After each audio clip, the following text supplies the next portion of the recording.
Hello friends, ഇന്ന് നമ്മൾ പ്രിസർവേറ്റീവ്സോ food കളറോ ഒന്നും ആഡ് ചെയ്യാത്ത ഒരു അടിപൊളി ഹൽവയുടെ റെസിപ്പി ആയിട്ടാണ് വന്നിട്ടുള്ളത്. നിങ്ങൾക്ക് ഈ ഹൽവയുടെ മേളിലിരിക്കുന്ന പൂവ് ഏതാണെന്നറിയോ? ഇതാണ് നമ്മുടെ നീല കളർ ശംഖുപുഷ്പം. ഇത് നമ്മുടെ വേലിയരികളിലൊക്കെ സുപരിചിതമായിട്ട് കാണുന്ന ഒരു ഫ്ലവറാണ്. ഒരുപാട് ഹെൽത്ത് ബെനിഫിറ്റ്സ് ഉള്ള ഒരു ഫ്ലവർ കൂടിയാണ് ശംഖുപുഷ്പം എന്ന് പറയുന്നത്. ശംഖുപുഷ്പം ടീ, ശംഖുപുഷ്പം ഇഡ്ഡലി, ശംഖുപുഷ്പം പുട്ട്, അങ്ങനെ ഒരുപാട് റെസിപ്പീസ് ചെയ്യാറുണ്ട്. ഇന്ന് നമ്മൾ ശംഖുപുഷ്പം വെച്ചിട്ട് ഒരു ഹൽവയാണ് ചെയ്യുന്നത്. ഇതിന് വേണ്ടിയിട്ട് നമ്മളൊരു 10 ശംഖുപുഷ്പം പറിച്ച് അതിലെ ഇതളുകളെല്ലാം വേർപ്പെടുത്തി തിളപ്പിക്കാൻ വേണ്ടി വെച്ചിട്ടുണ്ട്. അപ്പോൾ ഈ സമയം തന്നെ നമ്മളൊരു കടായി ഗ്യാസിൽ വെച്ചതിന് ശേഷം അതിലേക്ക് 1 കപ്പ് പഞ്ചസാര ആഡ് ചെയ്ത് കൊടുക്കുന്നുണ്ട്. മധുരം നിങ്ങളുടെ ചോയ്സാണ്, കൂട്ടിയും കുറച്ച് എടുക്കാവുന്നതാണ്. നല്ല മധുരം വേണ്ടവർ 1 കപ്പ് അളവിൽ എടുക്കുക. ഈ പഞ്ചസാര നന്നായിട്ടൊന്ന് ചൂടായി വരുന്ന സമയത്ത് നമ്മൾ ഡ്രെയിൻ ചെയ്ത് വെച്ചിരിക്കുന്ന ഈ ശംഖുപുഷ്പത്തിൻ്റെ വെള്ളം ആഡ് ചെയ്ത് കൊടുക്കുക.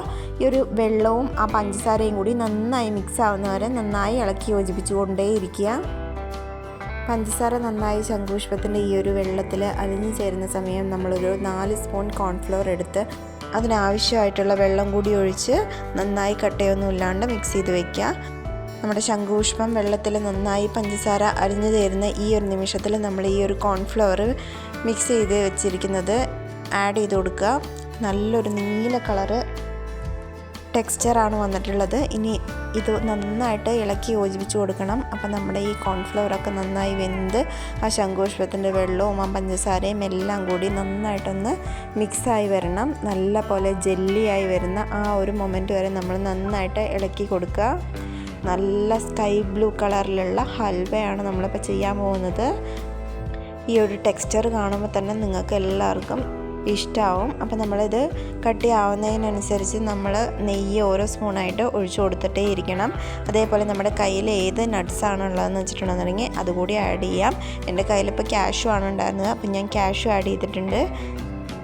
നന്നായി മിക്സ് ചെയ്ത് കൊടുക്കണം. മിക്സിങ്ങിലാണ് ഹൽവയുടെ ടേസ്റ്റ് ഇരിക്കുന്നത്. അപ്പോൾ നല്ല പോലെ മിക്സ് ചെയ്ത് കൊടുക്കുക. ഓരോ സ്പൂൺ നെയ്യ് കൂടി ഒഴിച്ച് നന്നായി മിക്സ് ചെയ്ത് കൊടുക്കുക. അപ്പം മൊത്തം ഞാൻ 5 സ്പൂൺ നെയ്യാണ് ഈ ഒരു ഹൽവയ്ക്ക് വേണ്ടിയിട്ട് ഉപയോഗിച്ചിട്ടുള്ളത്.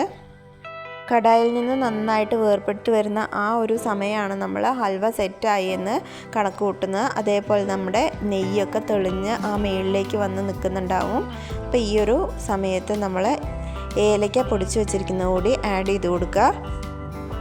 അതിനുശേഷം നന്നായിട്ട് ആ ഒരു ഹൽവ സ്പ്രെഡ് ആക്കി കൊടുക്കുക. ഏലക്ക എല്ലാ ഭാഗങ്ങളിലും എത്തുന്ന മാതിരി സ്പ്രെഡ് ചെയ്ത് കൊടുക്കുക.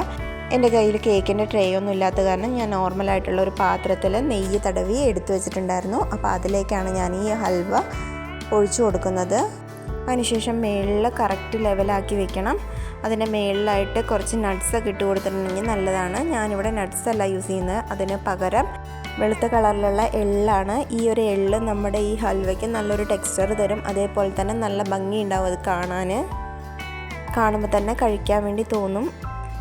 നിങ്ങളുടെ കയ്യിൽ എള്ളില്ല എന്നുണ്ടെന്നുണ്ടെങ്കിൽ നിങ്ങൾക്ക് നട്ട്സ് മേളിൽ സ്പ്രെഡ് ചെയ്ത് കൊടുക്കാവുന്നതാണ്. അപ്പം നമ്മുടെ ഹൽവ റെഡി ആയിട്ടുണ്ട്. തണുത്ത് കഴിഞ്ഞിട്ടുണ്ടെന്നുണ്ടെങ്കിൽ നമുക്ക് പാത്രത്തിൽ നിന്ന് വളരെ എളുപ്പം തന്നെ വേർപെട്ട് കിട്ടുന്നുണ്ട്. നല്ല സ്പോഞ്ചി ആയിട്ടുള്ള നല്ല ഹെൽത്തി ആയിട്ടുള്ള ഹൽവയാണ്. എല്ലാവരും വീട്ടിൽ ട്രൈ ചെയ്ത് നോക്കണം. നമ്മുടെ ചാനൽ ആദ്യമായിട്ട് കാണുന്ന ആരെങ്കിലും ഉണ്ടെന്നുണ്ടെങ്കിൽ ഒന്ന് സബ്സ്ക്രൈബ് ചെയ്തിട്ട് കാണണേ.